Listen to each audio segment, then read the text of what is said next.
sei que tem spoiler na... Provavelmente vai ter spoiler na thumb e no título.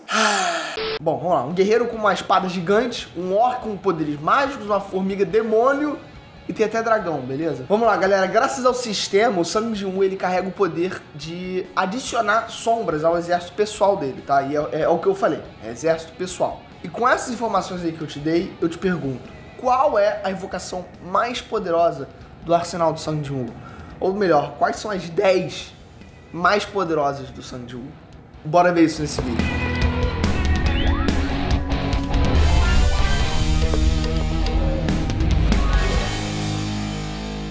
Ei, né, Trunks, Breno aqui. Galera, quando eu digo que o Sang Jin-woo ele carrega um exército no bolso, eu não tô brincando não, tá? Além do Sang Jin-woo carregar uma força descomunal, o cara ele ganhou o poder da classe Necromante. Ou seja, diversas criaturas compostas de magia e de fumaça, né? Elas vivem 24 horas por dia na sombra desse cara. E é lógico, galera, que o Sang ele tem uma guarda real, né, de guerreiros fora da curva. Eu vou falar agora, galera, sobre as 10 sombras mais poderosas que o Sang Jin-woo carrega. Bora! Mas antes você vai ter que dar o like. Uma coisa bem básica, assim. Se puder, né, já dá um like, se inscreve, aquelas coisas básicas, né? Já tá no embalo, clica no sininho, comenta, sei lá. Bora pro primeiro. Número 1, Ygritte. Falou na sombra do Sang, eu acho difícil você não conseguir falar sobre o Ygritte, né? Que é a primeira sombra boss que o Sang ele conseguiu coletar. Né? Teve aquele momento na história onde eu pensei, pô, os desafios estavam fácil demais ali pro Sang.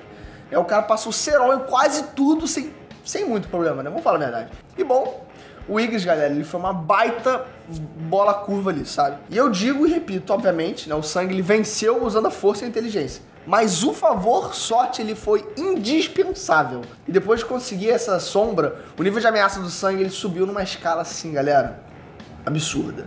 E mais do que isso, tá? A força e a lealdade do Ygritte vem de muito antes do Sang conseguir os poderes do sistema.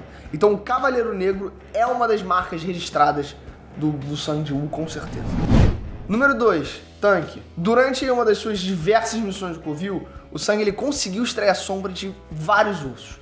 Mas o chefão dos ursos, com certeza, se destacou, né? Sempre que a gente vê um urso gigante com 3 cicatrizes no olho e um X no peito, você já sabe que o bichão é casca grossa. Ele chegou ali pra arregaçar. Qualquer bicho, né? Se tu vê um tubarão com alguma cicatriz, fala, esse é guerreiro.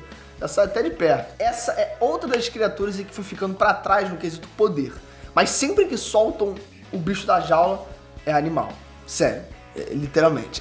Enfim, até dá pra ver um nível aí de inteligência no tanque, mas o bicho foi projetado realmente pra uma coisa só. É pular no meio dos inimigos ali e trucidar geral. E isso é muito irado. Afinal, é pra isso que serve uma força absurda de um monstro urso, né? Número 3, Iron. Sério, galera, nenhuma alma poderosa aí tá realmente livre do poder necromante do Sang Jin-woo. E eu vou explicar como que isso funciona, recapitulando aí o que é a extração de sombra. A magia, ela consiste em extrair as informações físicas e mentais do alvo, e nessa forma etérea, a sombra, ela vive para proteger o mestre, no caso, o Sang Jin-woo. Mas claro, galera, que existem algumas limitações com o poder, né, com esse poder de extração de sombra. E a primeira limitação é que os humanos comuns não podem ser alvos. Mas agora você percebeu o que eu disse? Eu disse que humanos comuns não podem. Ou seja, caçadores entram na lista aí de alvos para extração de sombra. E adivinha, galera? Pois é, o Sang ele já adicionou aí um caçador caído no próprio exército particular. Que foi um caçador coreano de rank A, focado em defesa alta força física bem grande, e que domina também as lutas usando um machado de guerra irado. Aliás, essa sombra ela carrega uma habilidade de provocar, e com isso, né, ele chama a atenção dos inimigos e abre a chance para os aliados atacarem com vantagem, assim, absurda. E outra coisa legal é que a defesa alta, né, que o Iron tem, ela garante que o bicho vai ser duro realmente ali na queda. E claro, como qualquer outra sombra do Sang Jin-woo, o Iron, ele se regenera enquanto o sangue ele tiver magia sobrando. Então acaba sendo muito difícil, né, de machucar e ainda mais difícil de matar. Número 4, Tusk. Esse orc xamã de elite aí, galera, foi uma das primeiras grandes vitórias do Sang. O Sang, ele é um dos poucos caçadores que pode dizer que ele entrou em um covil de nível alto e sozinho e passou o cerol em geral, galera. E se você conhece o poder de um xamã, eu aposto que você já pensou ali no arsenal que esse bicho ele carrega, né, galera? É magia gravitacional, é possessão de pessoas e objetos, proteção, projéteis elementais, maldições em forma de status como paralisia, cegueira, sono. O cara é absurdo. Pô, o bicho ele até consegue bufar os aliados e aumentar o próprio tamanho em escala, tipo, colossal que eu tô falando. Antes de virar uma sombra, o bicho ele era um boss de um covil de nível A. Ou seja, esse bicho é no mínimo rank S de poder. O arsenal, galera, do Tusk, ele fez com que ele fosse sim uma opção válida em qualquer luta. De perto, à distância, na linha de frente ou na retaguarda, tanto faz. Sempre dá pra chamar o Tusk pra fazer alguma coisa útil. Número 5, Kai'Zel. Talvez esse tenha sido aqui pra mim o momento que fez o Sang sair de um protagonista badass pra um protagonista lendário. Seguinte, galera, se liga, vamos lá. O Kai'Zel, ele é um Wyvern. Ou seja, que é uma espécie de dragão inferior. Mas considerando que os dragões são criaturas mágicas e ultra poderosas, ser um dragão inferior não é ruim não, tá? O design desse bicho é de cair o queixo, galera. Você tá vendo aqui na tela e na boa, dá pra imaginar um monstro desse sendo menos do que mega casca grossa? A realidade é que o Kai'Zel ele tem uma função em específico, né? Que é de ser uma forma de transporte absurdamente rápida pro Sang Jiwoo. Lembrem, galera, que o Sang ele sempre deixa as invocações na própria sombra. Ou seja, se o cara ele quiser, ele solta um fucking dragão aí na rua e sai voando por ele. Agora, se dá pra dizer algo triste sobre o Kai'Zel, é que o bicho não tem uma função top pra combate. Né? O Sang ele usa o bicho realmente pra movimentação e na maioria das vezes é só pra isso mesmo. Mas pô, galera, vamos falar na moral.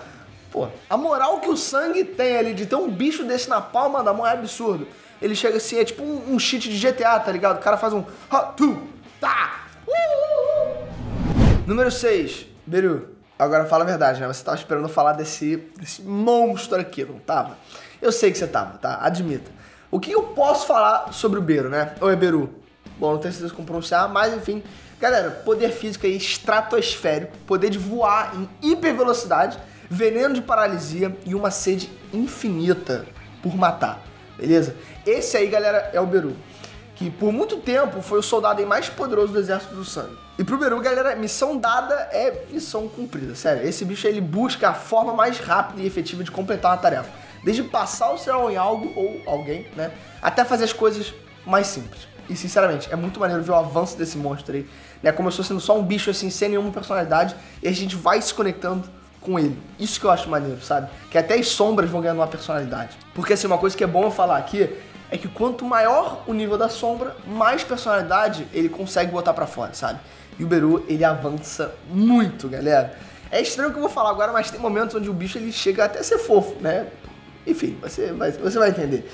E verdade seja dita, né? Isso adiciona muito a nossa conexão com os personagens, né? Com as sombras. É impossível você realmente não gostar do Beru. É impossível. Enfim, você vai descobrir ou você já descobriu. Você sabe o que eu tô falando. Número 7. Jima. Esse bicho é uma naga, meio humanoide, meio serpente. E é igual ao tanque, beleza? O Jima ele também é um chefão de covil. Então isso adiciona muitos pontos na força desse bicho. O Jima é claramente uma sombra de alto nível, com força física normal. Ele tem também o poder de aumentar de tamanho, né? Pra escalar o alcance da destruição. E claro, a regeneração que ele tem também via mana do sangue. Esse bicho é literalmente casca grossa. Número 8. Greed. Deixa eu te falar uma parada. Existe uma outra sombra que o sangue ele conseguiu extrair de um caçador.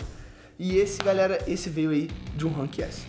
O Greed é mega poderoso e esse poder vem acompanhado de muita sede por sangue. O que fica no caminho, galera, dessa sombra vai ser esmigalhado. E apesar do nome, que traduzido significa ganância, o Greed é completamente o oposto. Ele é quieto, humilde e sempre tenta fazer o máximo para servir o mestre. Pô, até permissão pra falar ele pede antes de dizer qualquer coisa, galera, pra você ter noção. Não tem como deixar esse bicho aqui fora da lista. Ele é muito bravo. Número 9.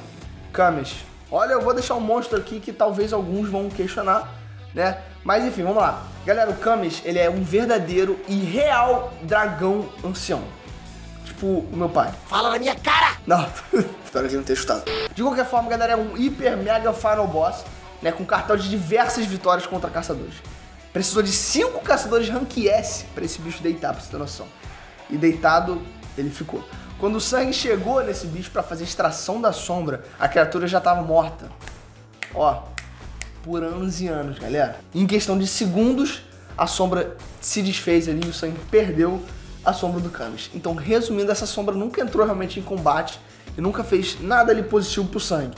Porém, o poder dessa criatura em vida era lendário, galera, no mundo ali do solo level.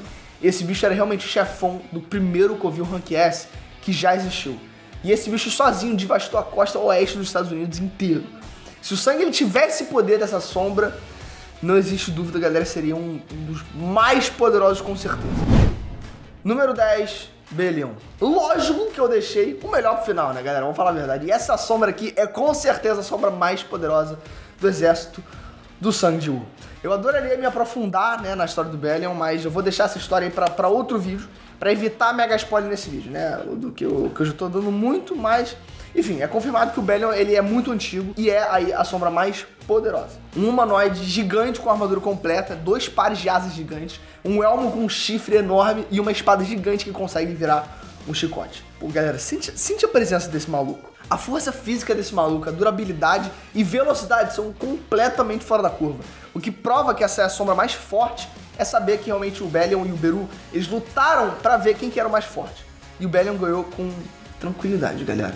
Mas, infelizmente, vai demorar aí pra ver esse cara em ação. Mas vai valer a pena, tá? Confia em mim. E galera, pra pedir pra vocês se inscreverem no canal, tô com um convidado muito especial, que eu não sei se vocês conhecem. Então é isso, galera, espero que vocês tenham curtido.